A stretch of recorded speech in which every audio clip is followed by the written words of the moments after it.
Welcome to Wayne's Old Time Radio Page channel. I'm Wayne, your host. These programs are brought to you by support of our listeners. You can give your support at Patreon or PayPal, either one. There's clickable links in the description below. Thanks for your support and enjoy the shows.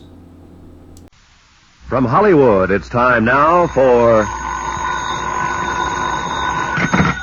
Johnny Dollar. Pat McCracken, Universal Adjustment Bureau. Oh, hi, Pat. This is my third call. Where you been? Out buying some tackle. Want to go fishing? Fishing? Yeah, I'm heading down to New York State. Esopus River, maybe the Beaver Kill. Trying to snag myself some nice trout. And, Patsy, my fishing is one thing you aren't going to interfere with. Wouldn't think of it. But why don't you try Lake Mohave? Huh? Where's that? Along the Colorado River, out between Nevada and Arizona. What? Sure, be the guest of Greater Southwest Insurance and Liability. What are you talking about? I don't know how you'd value those Esopus River trout, but there's a fish out there that may be worth $3 million. Johnny? I'll be right over.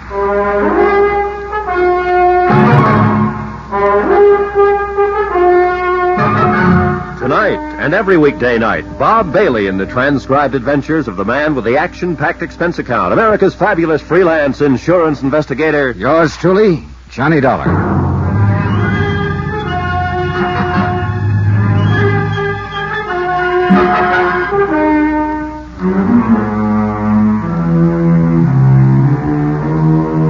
Expense account submitted by Special Investigator Johnny Dollar to Greater Southwest Insurance and Liability Company, Kingman, Arizona office. Following is an accounting of expenses incurred during my investigation of the Midas touch matter. Expense account item 1, cab fare from my apartment to the Universal Adjustment Bureau, 8242 North Spring. When I got there, Pat McCracken was standing holding the door of his office open for me. Come on in, Johnny, but don't bother sitting down. Now, what's that supposed to mean? It means you haven't got time. You all packed? Oh, you bet I am. For a trip to the Esopus and some of those pretty rainbows and eastern brook trout. Got a new lure oil called Fast Strike I want to try out. I hear it's great. Sorry, but if there's going to be any actual fishing, it's going to be for Lake Mohave bass. So you. Here are your plane tickets. Here to New York, nonstop to Los Angeles, and out to Las Vegas. And there you'll have to go to Kingman, Arizona by car. Slow down, boys. Slow down. The man to see in Kingman is Jake Kestler at Southwest Whoa, Insurance. Pat. Yeah? You mind telling me what it's all about? The Midas touch mine. New racket and uranium? I said Midas. Gold mine. Oh, sure. Well, what's the insurance angle? Ask Jake Kestler when you get to Kingman. Oh, but you can at least tell Look, me what... you've only got 20 minutes to catch your plane to New York. You mean if I decide that? And with $1.5 million, maybe $3 million at stake, nobody's going to quibble too much over your expense account. Maybe I should take a crack at those Lake Mohave bass. Expense account items 2 and 3, $2.90 even, a handful of American Express traveler's checks, and cab fare back to my apartment for my luggage. Then to the airport from my plane to New York to Las Vegas, Nevada.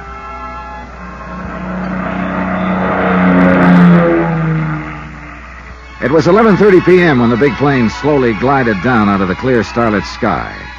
And unless you've seen the billions of stars that twinkle brightly through the clear, dry air over the Mojave Desert, you've missed a real thrill. We glided down toward the landing strip on the edge of the town of Las Vegas. From the air, the myriad multicolored lights made the fabulous resort sparkle like a field of jewels. Item 4, 30 cents phone calls to car rental agencies. They were all closed. Item 5, 65 cents per cab to the Flamingo Hotel, where I decided to spend the night and drive on to Kingman in the morning. Item 6, hotel overnight, food, and incidentals, $178.30. If you know Las Vegas, you know what that word incidentals means. 15 odd. And black. Place your bets, please. There we go. 6 is the point. I'll say this much. I tried to make some expense money on the side, but, well, I guess I shouldn't have tried to cover so many of the gambling joints. If I'd stayed at the Flamingo, where I'd always made me a buck or two at the casino. But this time Lady Luck just wasn't on my side. Anyway, well...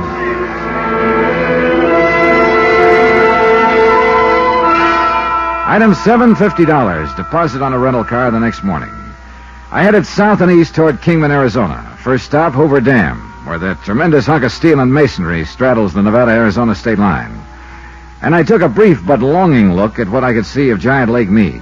I wanted to stay right there, break out my fishing tackle, and take a crack at some of the huge lunker bass for which Lake Mead is famous. But duty is duty, or something. Anyhow, I hit the highway again across the hot, dry desert toward the city of Kingman.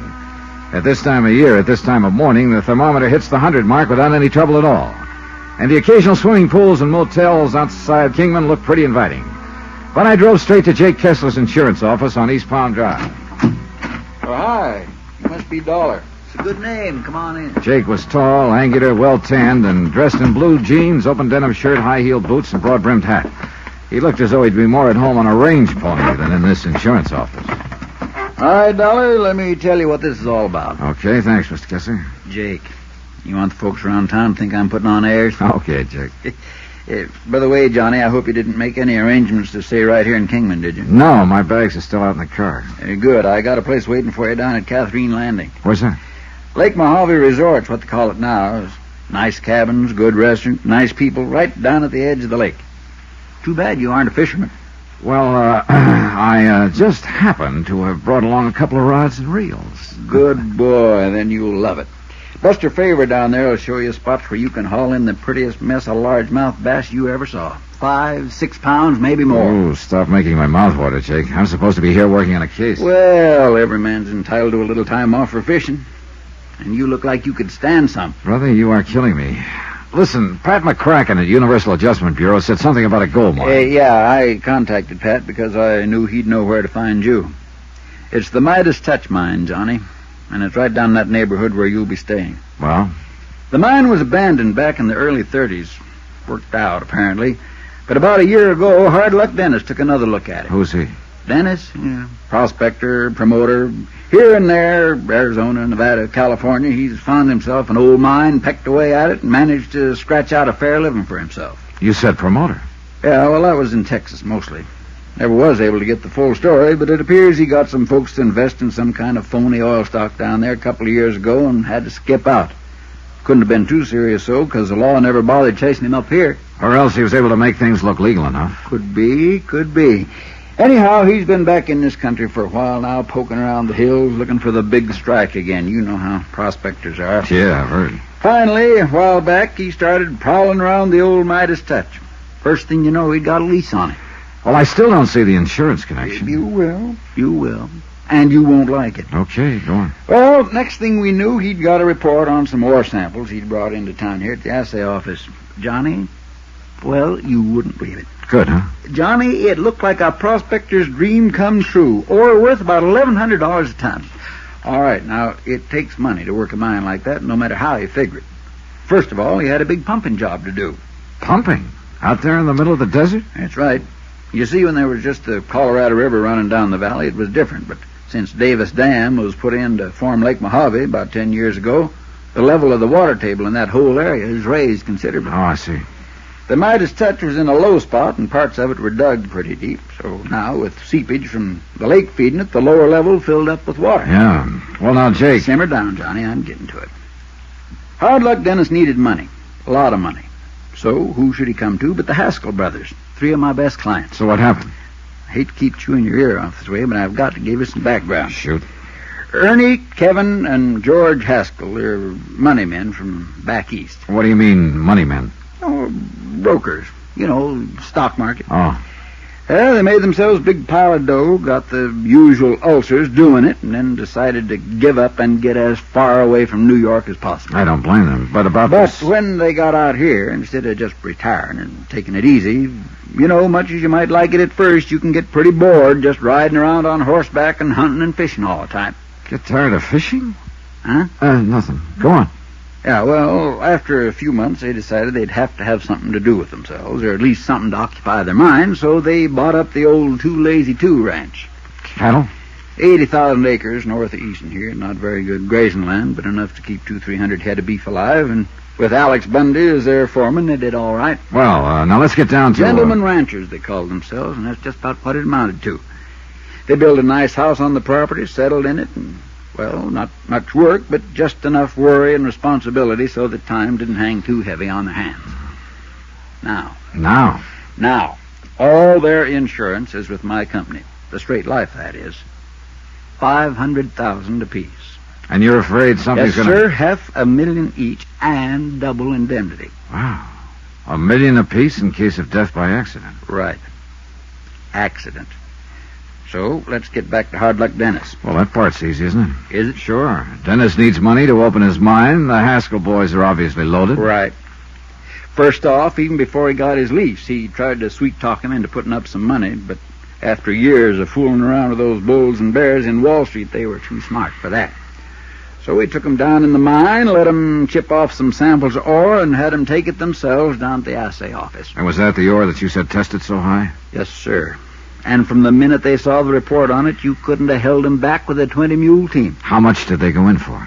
$20,000 apiece, cash, on the strength of a handwritten agreement with Hard Luck Dennis that they'd get 30% of whatever came out of the mine. Okay, Jake, now let's get down to business. Are you afraid that something connected with this Midas touch mine and Hard Luck Dennis has put the Haskell brothers in jeopardy? I'm afraid it's got beyond that, Johnny. Huh? 3 days ago, Hard Luck took the Haskells over to the mine again for another look. Yeah? Cave in. They finished digging their bodies out yesterday morning. All three of them. Hard Luck Dennis?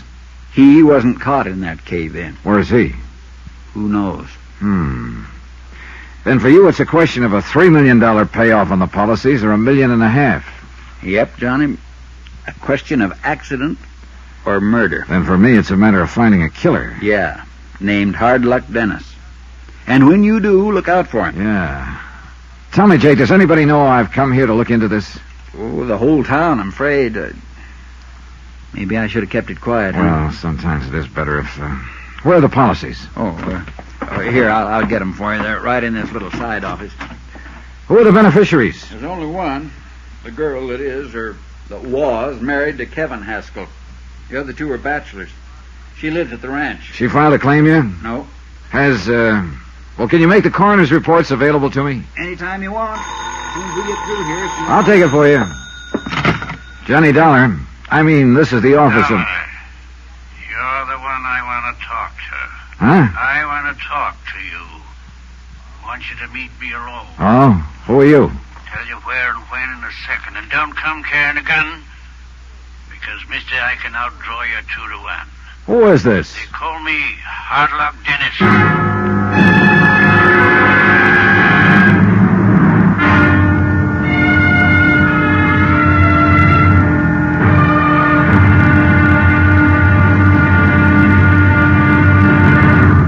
Now, here's our star to tell you about tomorrow's intriguing episode of this week's story. Tomorrow, I find that one of the fishermen who hangs around Lake Mohave is a character called Death. Join us, won't you? Yours truly, Johnny Dollar.